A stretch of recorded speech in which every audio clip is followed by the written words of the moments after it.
Vamos a invitar al doctor Julián Bernstein, que está acá en la sala. ¿Vas a compartir pantalla, Julián? No. Ah, bueno.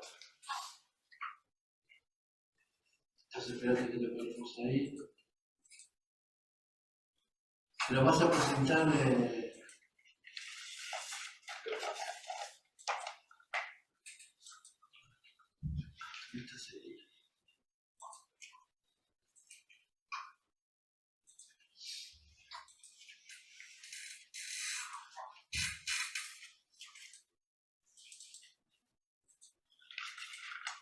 No lo puedo poner así. Bueno, ¿querés pasar a presentar? Bueno, el profesor Julián Bernstein es profesor de filosofía e investigador en el CONICET, usando. bueno, muchas gracias. Simple la presentación, pero yo voy a tener que decir algo más. Voy a mirar un ratito la cámara y un ratito a todos los que están acá.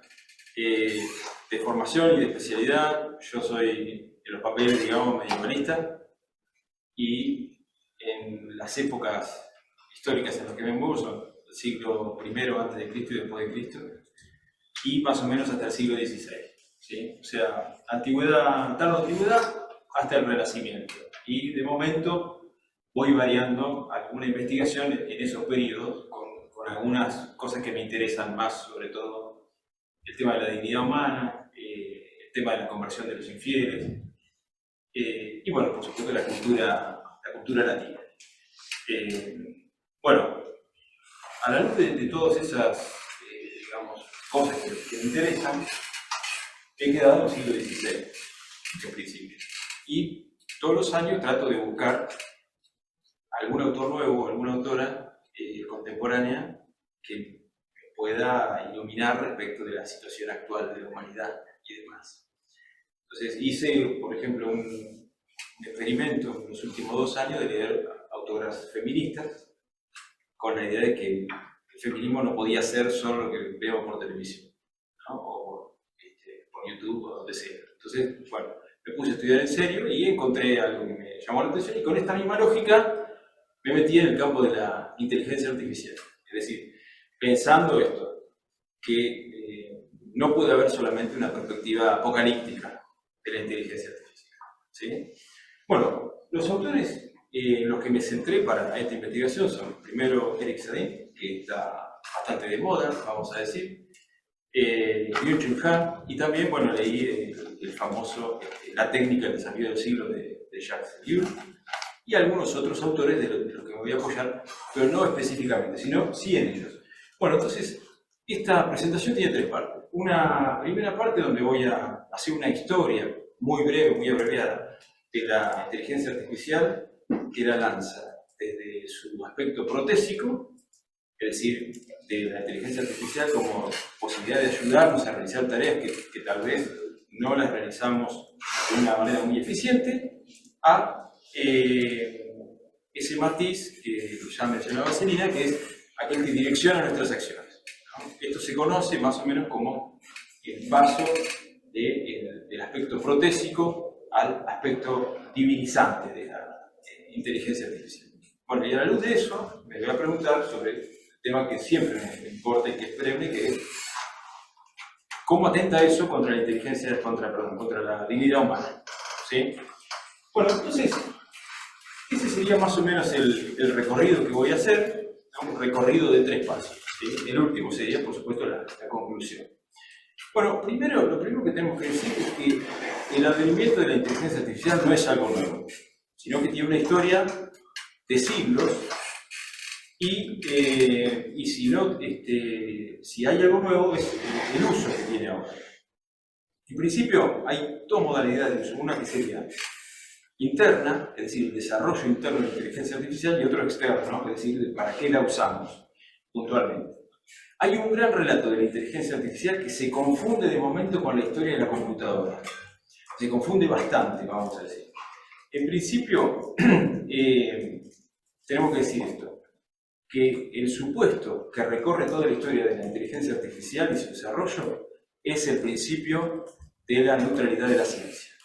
Es decir, la idea de que la ciencia tiene un fin está totalmente alejado y despojado de cualquier moralidad, de intención política, de intención económica, y que más bien se rige al amparo de una retórica de la mejora del mundo. ¿Sí? Esto, por supuesto, lo vamos a encontrar en todos los científicos clásicos, ¿no? Pero bueno, esta historia, voy a mencionar algunos hitos nada más, ¿no? Wilhelm Schicker, en 1623, inventa una calculadora, que fue usada por Kepler, que se llamó precisamente el reloj calculante. Después está la calculadora de Pascal, conocidísima. Está la calculadora de Leibniz, de 1692. La máquina diferencial de Charles Babbage, ¿sí? Un matemático. El desarrollo de los algoritmos de Ada Lovelace, que era colaboradora de Babbage, ¿no? De 1842. Las leyes del pensamiento, ¿no? Que es un texto de lógica de George Boole. Por supuesto, los escritos lógicos de Herbert, ¿no? Que son los que básicamente concentran los principios de la inteligencia artificial. Y también una serie de computadoras con nombres rimbombantes, ¿no? Fabricadas entre medio de la Primera y la Segunda posguerra, que serían Colossus, el Mark I y alguna otra que no viene al caso. Bueno, para llevar las cosas a otro nivel, tenemos que hacer hincapié también en algunos nombres célebres, ¿no? Por ejemplo, John McCarthy, que organiza en 1965, ya mucho más cercano a nosotros, por supuesto, un congreso que llamó, un campamento en realidad era, que llamó la Conferencia de Dartmouth, donde se reunieron todas las mentes brillantes, podríamos decir, del mundo, de América del Norte y de Europa, que iban a desarrollar con el correr del tiempo la inteligencia artificial. Por ejemplo, digamos, está el alma mater del MIT y tantas otras, ¿sí? Bueno, hasta ahí la cosa viene más o menos bien, ¿sí? Pero paralelamente a esta idea hay una línea que muestra indicios de que la inteligencia artificial podría servir para dirigir nuestras acciones. El primer caso lo tenemos con la ya también famosa la máquina de Hollerith. Hollerith es un hombre que inventó para el 10º censo de Estados Unidos, en el año 1896, una máquina que podía calcular el estado civil,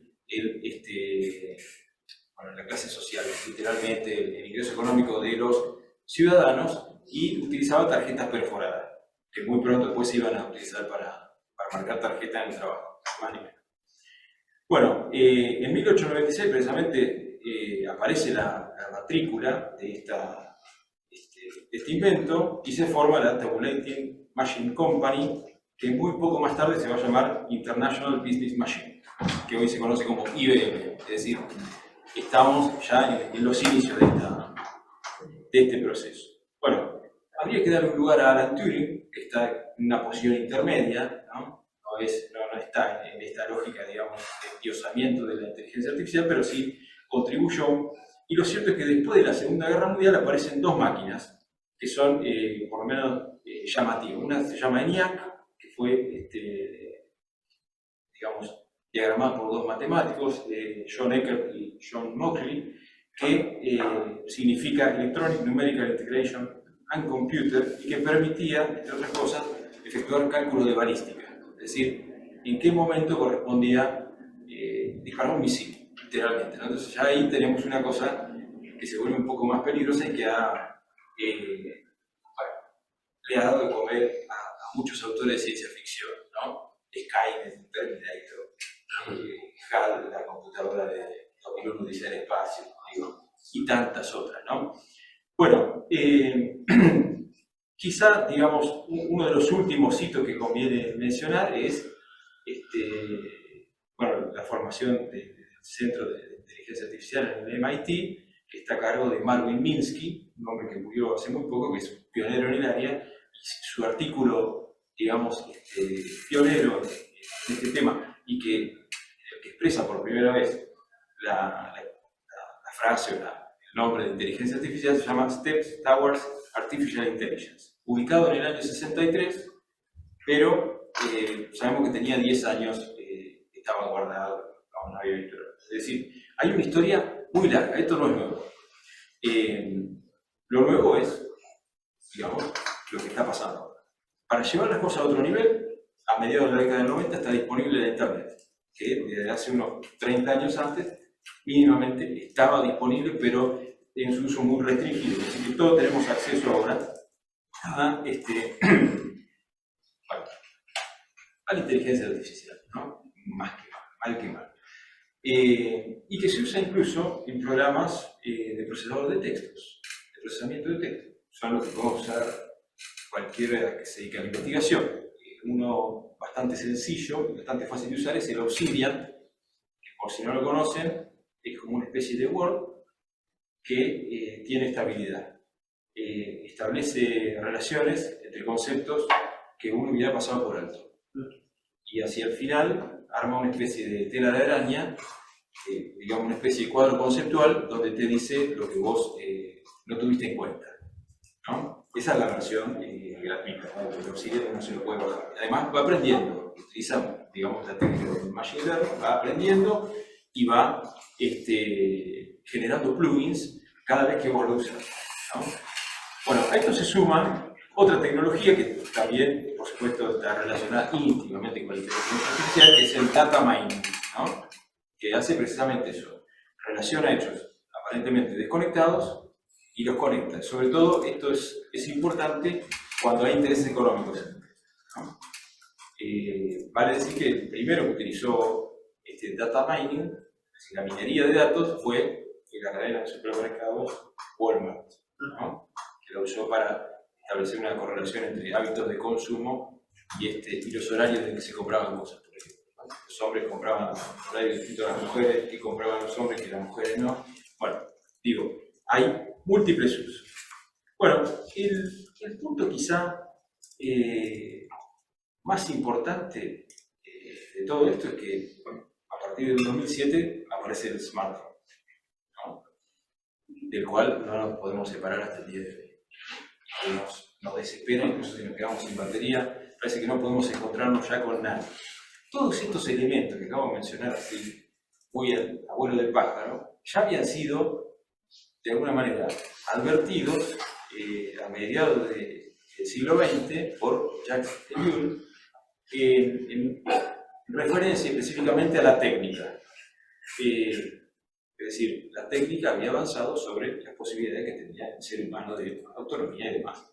Pero hay una diferencia fundamental respecto de la técnica, tal como la planteaba Ellul, y la inteligencia artificial. ¿Qué es esta? Primer punto. El debate sobre la técnica tenía lugar en el ámbito restringido, es decir, el ámbito del trabajo y la producción a gran escala. Y la técnica estaba orientada más bien a suplir defectos externos. Es decir, por ejemplo, una máquina levantaba un peso que 100 seres humanos no hubieran levantado, ¿sí? Acá, la inteligencia artificial está, por lo menos, dedicada en principio a suplir defectos internos, ¿sí? Bueno, hasta ahí uno podría decir, bueno, no genera demasiado problema la inteligencia artificial, pero hay una cuestión más, un detalle más que me va a detener. ¿Qué es este? El uso de la inteligencia artificial ha hecho que se reduzca hasta el mínimo del azar. El azar es cada vez menos tolerado. Y esto tiene sentido siempre y cuando haya intereses económicos de por medio. Si no hay intereses económicos, uno puede, digamos, no sé, enamorarse de una persona por azar, por así decirlo. Pero se puede, digamos, apostar en la bolsa de valores, ni más ni menos. Bueno, según Erikson, lo que ocurre es que se le atribuye a la inteligencia artificial una potencia aleteica, es decir, una capacidad para decir la verdad. Y es por eso que podemos seguir los algoritmos, por decirlo en términos muy generales. Bueno, este sería el contexto al que yo me quiero referir. Entonces, que quiero ver, digamos, qué afecta realmente a la dignidad humana. Bueno, en principio hay varias cuestiones que, digamos, varios autores que se refieren a la cuestión y parecería ser que todos los riesgos de la inteligencia artificial se podrían reducir si establecemos una ética que llaman mínima, pero yo la llamaría más bien básica. El problema es que la mayoría de las posturas éticas, vamos a decir, que restringen el avance o el alcance de la inteligencia artificial, proceden de los mismos lugares donde se desarrolla la inteligencia artificial. Por lo cual, entonces, sería bastante dudoso. También sería problemático establecer una serie de reglas que provengan del exterior, es decir, de otras instituciones que no tienen injerencia en el desarrollo de la inteligencia artificial. Es decir, ¿qué hacemos? Estamos ante un problema. Bueno, lo primero que tendríamos que hacer entonces es tratar de definir la inteligencia artificial. Porque hasta ahora hemos hablado de muchas cosas, pero ¿qué es la inteligencia artificial? Yo voy a tomar tres posibilidades. La primera es la de Marvin Minsky, pionero, dice esto. La inteligencia artificial es la ciencia de hacer que las máquinas hagan cosas que requerirían inteligencia si las hicieran los hombres. Bueno, tal vez demasiado abarcativa. Tomé otra de Margaret Boden, que dice esto. La inteligencia artificial tiene por objeto que los ordenadores, es decir, las computadoras, hagan la misma clase de cosas que puede hacer la mente humana. No, también me parece demasiado abarcativa. Y hay otra, que es de Amy Webb, que dice esto. La inteligencia artificial es un sistema que toma decisiones autónomas. Las tareas que lleva a cabo replican o imitan los actos de la inteligencia humana, tales como reconocer sonidos, objetos, resolver problemas, comprender lenguaje y usar estrategias para alcanzar metas.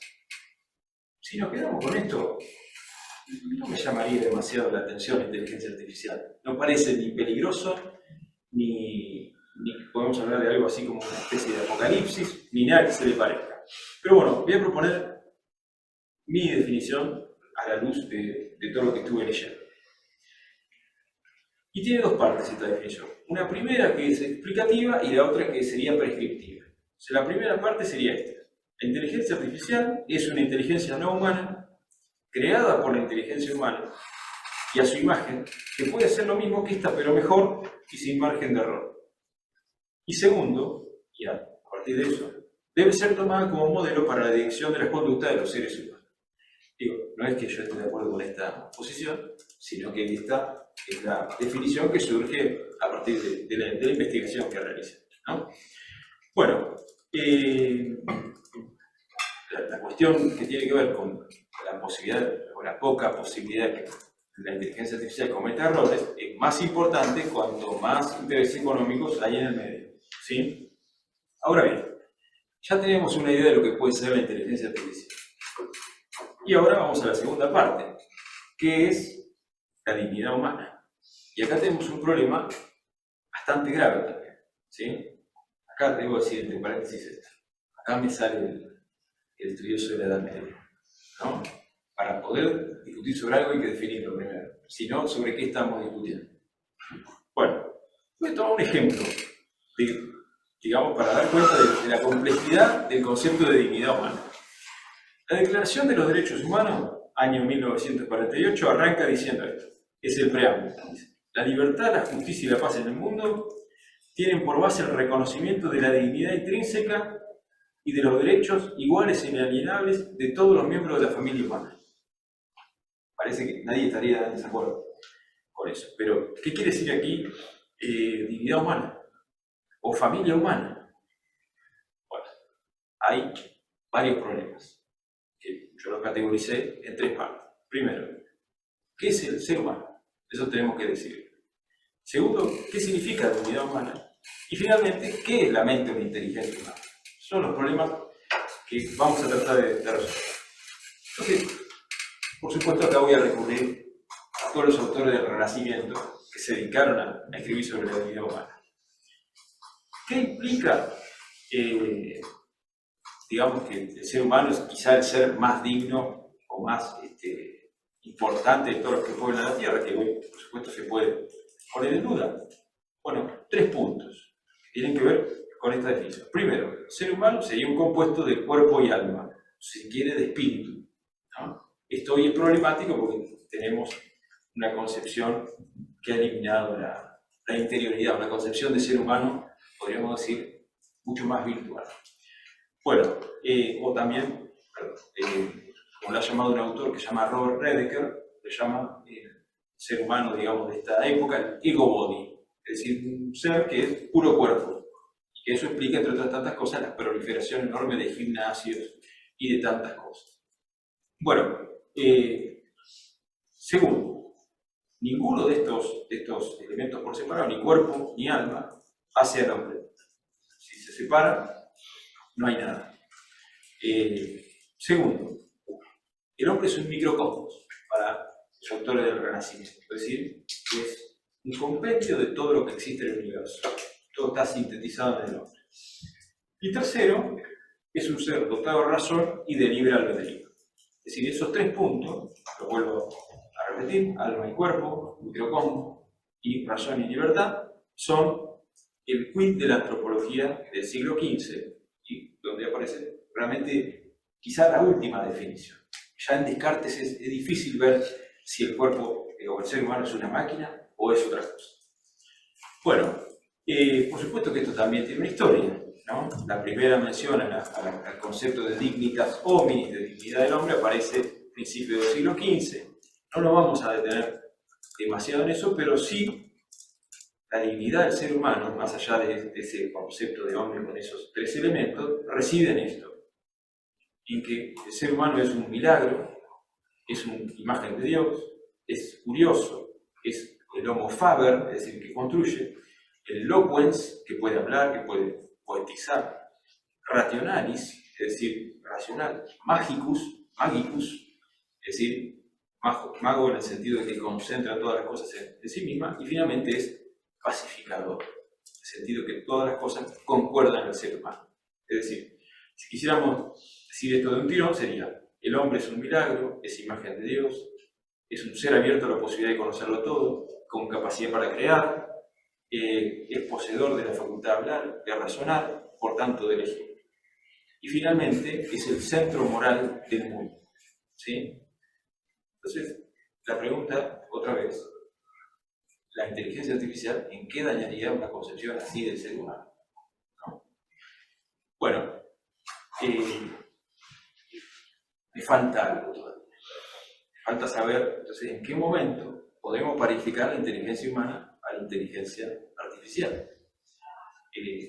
Por lo menos hasta el siglo XV, la inteligencia humana implicaba muchas cosas más, no solamente la razón. Incluso se sostenía que la razón humana tenía tres potencias: memoria, entendimiento y voluntad. Entonces, había algo como que podríamos llamar hoy casi burdamente inteligencia emocional, ¿no? Eso evidentemente una máquina no lo tiene, con la inteligencia artificial no lo tiene. ¿En qué momento entonces se consideró que la inteligencia humana estaba desprovista de emocionalidad? Y entonces se puede hablar de inteligencia artificial como émula de esa inteligencia. Bueno, como no lo podía encontrar, pero tenía idea que era Leibniz el que había dicho esto, le consulté al ChatGPT. Ah, muy bien. Claro. Y me contestó que Leibniz en algún momento lo habría dicho, pero que no sabe específicamente en qué texto. ¿Sí? Bueno, me pareció sincero, ¿no? Para una máquina, digamos, bastante bien. Creo que procede de la Disertatio de Arte Combinatorio, que es un texto de 1666, que tiene este subtítulo que es bastante sugestivo. Dice: disertación acerca del arte combinatoria, en la que se establece, a partir de los fundamentos de la aritmética, la doctrina de las complicaciones y las transposiciones por medio de nuevos preceptos, y se muestra la utilidad de ambas para la totalidad de las ciencias, y se esparcen también, y acá viene el punto, nuevas simientes del arte de meditar o la invención lógica. Ahí parecería que pensar y calcular más o menos sería lo mismo. Bueno, no sabemos si Leibniz quiso decir eso, pero a partir de ahí se asume. Bueno, entonces, finalmente, la dignidad humana podría resultar lesionada por la inteligencia artificial si se la toma solo y únicamente como directriz de la acción del hombre.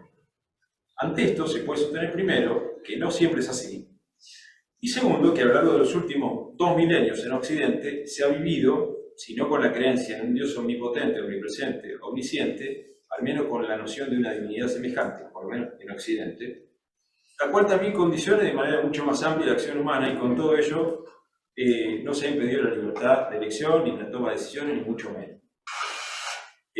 Ni mucho menos el libre razonamiento. No podemos hablar aquí, por razones de brevedad, de los demás elementos de la dignidad humana, su versión clásica, aunque es dable decir que ninguno de ellos resulta soslayado, sin más. Para sostener finalmente que la inteligencia artificial podría ocupar el lugar del ser humano, es necesario removerlo de su lugar en el mundo, ponerlo en la periferia. y que dejemos su definición en suspenso o lo damos de manera parcial y difusa. Y acá viene la cuestión, que ambas cosas se hicieron en el siglo XX. Se hicieron, bueno, vivimos una época del posthumanismo, donde la individualidad se ha diluido y el ser humano es una serie de fuerzas que se entrecruzan, casi diríamos astrológicamente, ¿no? Esto viene más bien de los totalitarismos y demás, ¿no? Si esta persona nace en este lugar, las fuerzas que se entrecruzan van a determinar que sea tal. Si esa misma fuerza se cruza en otra parte del mundo, va a ser la misma persona. Es decir, por eso digo, es casi astrológico, ¿no? Se cruzan los planetas, va a surgir esto. La individualidad no existe, prácticamente. Bueno, pero es de notar también que en el siglo XX se declaran los derechos humanos, o sea que hay una ambivalencia, no es general. Bueno, el avance de la inteligencia artificial supone un riesgo para el ser humano, sin dudas, pero se trata no se trata del desafío del siglo, como sostuvo primero Jacques Ellul y después Eric Satie. El riesgo real no implica que le otorguemos a la inteligencia artificial el lugar de la divinidad, puesto que ese lugar ya se lo hemos concedido a los líderes políticos carismáticos, a los jugadores de fútbol, ¿no? El riesgo es habernos olvidado de nosotros mismos, más que nada. Es lo que ocurre en el cielo. Bueno, eso es más o menos lo que quería decir. Muy bien, muy bien. Muchas gracias, Julián. Muchas gracias. Vamos a abrir entonces a preguntas de la sala, de quienes están escuchando. Pueden levantar la mano. Raimundo está aplaudiendo. ¿Alguna pregunta? No veo ahí, es que hay alguien escribió en el chat, ¿no? Ah, no, escribieron en el chat que es el agradecimiento a Celina, me parece. Sí, muchas gracias por los conceptos. ¿Alguna pregunta, Julián Wallenstein? ¿Algún comentario? Yo tenía una pregunta, pero es una tontería, no sé si hay... Me dicen que hables un poquito más fuerte. Sí, no, muy bueno. no, era una pregunta, pero es una cuestión de mucho detalle, una frase que me llamó la atención. Igual no es el núcleo de tu charla, pero dijiste en algún momento que la inteligencia artificial actuaba reduciendo el azar. ¿Es así? ¿Dijiste algo así? ¿Podrías explicármelo un poco más? Me llamó la atención, pero no lo acabo de entender. Sí, digamos, la teoría no es mía propia, sino que la he leído en varios autores, ¿no? La idea es que en nuestro mundo toleramos poco el azar, lo toleramos en aspectos muy limitados de nuestra vida cotidiana, y la inteligencia artificial nos ayudaría a eso, a tomar decisiones, nos llevaría a tomar decisiones donde en teoría no nos equivocamos. Simplemente de eso. Que en el ámbito económico sería importante, pero no quizá en nuestra vida cotidiana. ¿Qué sería la vida sin el azar? No, eso. No era una cosa demasiado complicada. ¿Sí? Muy bien, Celina dice, excelente aportación, Julián, gracias. Dijo. ¿Alguna otra pregunta, comentario? Si no hay otra pregunta. Leandro Lema, vamos. No, siguiendo lo comentaste un poco marginalmente, quería consultarte más que nada desde el desconocimiento de esta concepción, si no me equivoco, poshumanista, dijiste, de esta falta de individualidad y esta casi formación de la personalidad, casi astrológicamente, sociológicamente. ¿Qué relación hay con precisamente esa formación de la individualidad con la inteligencia artificial? Que también es un pleno entrecruzamiento, en parte no, Sí, sin ningún destino, sin ningún tipo de... en realidad, sí, digamos, nosotros que somos posmodernos, tenemos un horizonte visual, podríamos decir, donde parece que podemos cuestionar todo y que todo vale lo mismo, ¿no? Entonces, ¿qué es la verdad? No importa, parece que podemos ser lo que queramos, pero en realidad es porque no podemos ser nada, precisamente. El plan de vida está bastante difuso. Lo digo como de manera neutra, ¿no? Como criticándolo, es nuestra situación, ¿no? Y la cuestión de la individualidad tiene que ver con esto. La modernidad quizá es la última matriz conceptual que nos permite identificar qué es un sujeto, ¿no? Tenemos incluso en Kant, ¿no? El famoso sujeto trascendental, pero hasta en Hegel. Pero ya en otros autores como Marx, no. El individuo se diluye en las cosas. Casi, digamos, la base del comunismo, sin entrar a criticarlo, tiene que ver con eso, ¿no? En el socialismo no hay, o por lo menos debería haber, líderes carismáticos, ni más ni menos. La individualidad reducida al mínimo, todos somos iguales, entre comillas. Eso hoy se conoce, ese tópico, con el sintagma, el infierno del igual. ¿El infierno de qué? De lo igual. Uno tiene que estar metido en esa masa, en esa vorágine, para formar parte de una sociedad. Donde al mismo tiempo parece que nos diferenciamos, pero hacemos lo mismo que todos los demás. Es decir, mira, yo quiero ser original, ¿qué voy a hacer? Voy a hacer un tatuaje. Vale, ¿no? Hay miles de personas que se hicieron tatuajes, millones, ¿no? Pero bueno, ese tipo de cosas nos llevan a que haya una búsqueda ahí, digamos, un resquicio de búsqueda de individualidad, pero inencontrable, por lo menos por ahora. ¿Qué tiene que ver la inteligencia artificial con eso?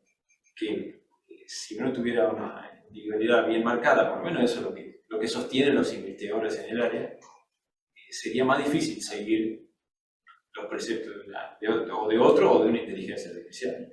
Si uno se pondría a discutir, se pondría a razonar de otra manera. Creo que va por ahí la cosa. No sé si respondí, pero más o menos. Muy bien, Gustavo Riego. Julián, gracias por tu aporte y no me quedó literalmente tu expresión de propuesta de definición de inteligencia artificial. Me pareció oír que usabas una aliteración de inteligencia humana intencional, pero te quisiera preguntar sobre, digamos, ya que los medievalistas, ¿cuál sería la intención de eso? Y si hay una lectura analógica o literal de tu expresión. No, en realidad, ni una ni otra. Lo que quise hacer con esa definición era tratar de condensar todos los elementos, los autores que mencioné en la primera parte del trabajo. Es decir, esas definiciones me parece que pecaban de ingenuas. Si yo quería unarlas, tenía que considerar el aspecto explicativo y el aspecto prescriptivo. No es que yo esté de acuerdo con eso, ni mucho menos. No pienso que la inteligencia artificial funcione así, pero digo que si uno adopta una perspectiva apocalíptica, como la que estaba tratando de desarrollar, tiene que incluir ese aspecto prescriptivo. Si la inteligencia artificial es una inteligencia que no es humana, inventada por la inteligencia humana, a su imagen, y tiene esa posibilidad de dirigir el comportamiento humano. Pero es literalmente inteligente. No. Me parece que la inteligencia humana tiene, esta es mi opinión, ¿no? Muchos más matices que la inteligencia artificial. Infinitamente más. Por eso decía que solamente nosotros podemos guiarnos por la inteligencia artificial reduciendo el concepto de ser humano y de inteligencia humana. Si lo aceptamos en su completitud, en realidad la inteligencia artificial influiría, pero en algunas cosas mínimas tal vez, ¿no? Pero bueno, esto es una investigación en curso. Puedo cambiar de opinión. Muy bueno, muchas gracias. Gracias. Enrique, sí, da tiempo. No, es que este es el debate eterno, ¿no? Claro. Pero de todos modos, lo he dicho, la mente humana tiene matices infinitamente superiores a los de la inteligencia artificial. ¿Un ejemplo? Bueno, hay sentimientos, ¿no? Son perfectamente imitables. Sí, imitables, pero también no verdaderos. Miren, a ver, vamos a poner, por ejemplo, digo, un ejemplo que me parece muy sencillo y lo voy a decir desde la experiencia personal, ¿no? ¿Qué le diría le puedo preguntar a ChatGPT, ¿no? ¿Qué le diría a mi hijo para que se sienta orgulloso de mí, por ejemplo? ¿No? Yo en primera instancia diría que no confiaría en lo más mínimo en lo que me contestara, ¿no? Me parece que eso es algo absolutamente personal, individual. Digo, los sentimientos nos llevan siempre a algo individual.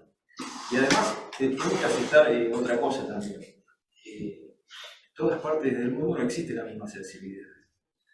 Nosotros tenemos una cuestión que me parece que es no menor. Nosotros somos occidentales.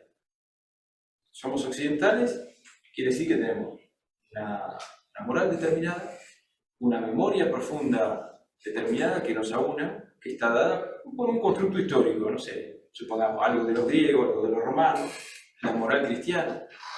No sé si en otros lugares ocurre lo mismo. Si hay cosas que importan de la misma manera, o en las mismas épocas.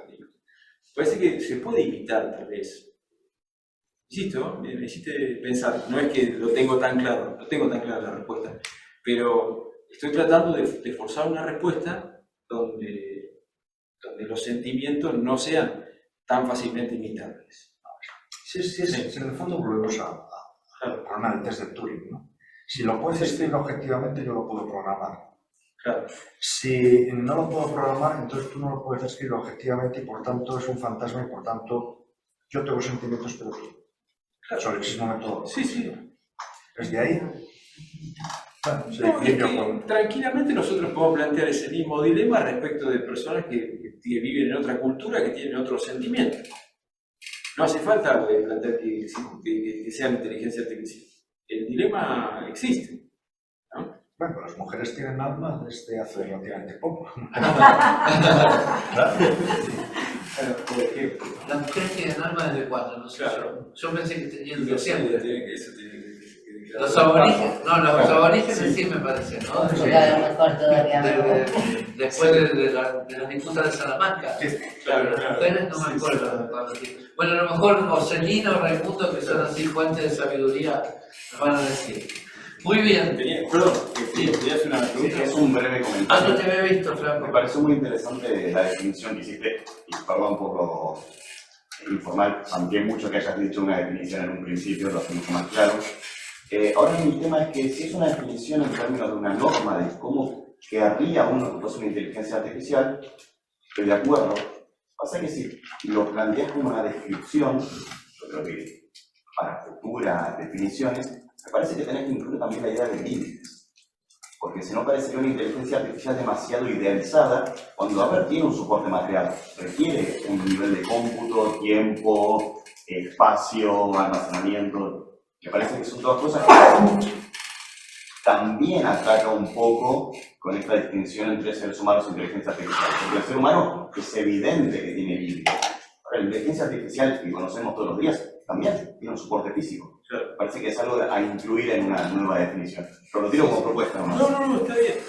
Hay una cosa, ¿cómo se llama? Perdón. Franco. Franco, a partir de lo que dice Franco, y lo quiero aclarar porque a lo mejor no quedó claro, que esa definición, obviamente que la armé yo, tiene que ver con esta idea. A ver, vamos a ponerlo a la idea de que la inteligencia artificial pueda lesionar la dignidad humana. Entonces, traté de condensar lo que estudié, digamos, los autores que yo leí. No es que yo pienso que solamente tienen esos elementos. Entonces, por eso digo, es una investigación en curso, pero no es mi definición. Esa es la definición que surgiría de lo que he leído. Más bien, donde ni se habla del soporte, ni se habla de los límites, al contrario. Entonces, incluso en esa consideración, me parece que la dignidad humana abarca muchísimas más cosas. Ese era el punto crucial, ¿no? Como una especie de ataque, podríamos decir, de ataque a la inteligencia artificial, ¿no? Pero sí, es interesante, digamos, esa posibilidad de hacer una definición que incluya ese detalle. Bueno, gracias. Muy bien, muchas gracias.